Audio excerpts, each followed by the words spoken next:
করে ইমানদাররা দুনিয়ার লোভ করে না, ইমানদাররা নারীর লোভ করে না, ইমানদাররা টাকার লোভ করে না, ইমানদাররা বাজার দুনিয়া বিমুখ হয়ে যায়। ইমানদাররা ফজরের টাইমে ঠান্ডা পানি দিয়ে ওযু করে ফজরের নামাজ পড়ে। ইমানদাররা যোহরের আযান হলে বাজার যোহরের নামাজটা পড়ে নেয় জামাতের সঙ্গে। ইমানদাররা বাজার আসরের আযান হলে আসরের নামাজটা পড়ে নেয়, মাগরিবের আযান হলে মাগরিবের নামাজটা পড়ে নাই, এশার আযান হলে এশার নামাজটা পড়ে নাই।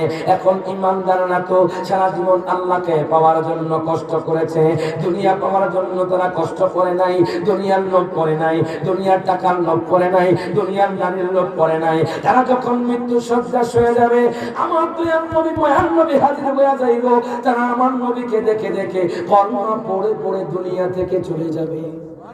মারহাবা মারহাবা। আমার নবীকে দেখে দেখে কলমা পড়ে পড়ে বাজার দুনিয়া থেকে চলে যাবে। চলে যাওয়ার পরে ইমানদারদের দেখবেন বাজার গোপালপুরে এমনও মানুষ আছে বাজার রে, মরার টাইমে তাদের চেহারাটা উজ্জ্বল হয়ে যাবে। আছে এমনও মানুষ আছে বাজার মরার টাইমে হাসি দিয়ে থাকে। কেন জানেননি?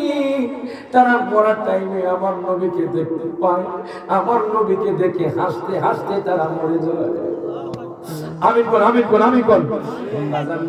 এখন দেখেন বাজান, ইমানদাররা যখন ইন্তেকাল করবে, আমি হাদিসের মধ্যে পেলাম আনাস ইবনে মালিক রাদিয়াল্লাহু তাআলা আনহু قال قال رسول الله صلى الله عليه وسلم ان العبد اذا وضع في قبره وتولى عنه اصحابه انه لا يسمع قرآن عليهم।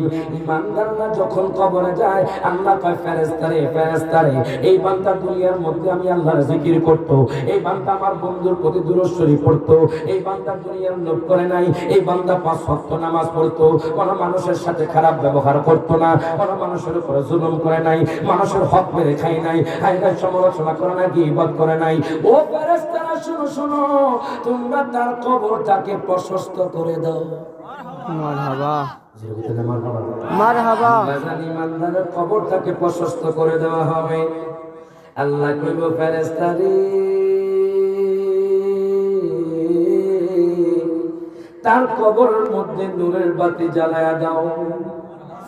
ইমানদারদের কবরে বাজার নূরের বাতি জ্বালিয়ে দেওয়া হবে, ইমানদারের কবর বাজার প্রশস্ত করে দেওয়া হবে।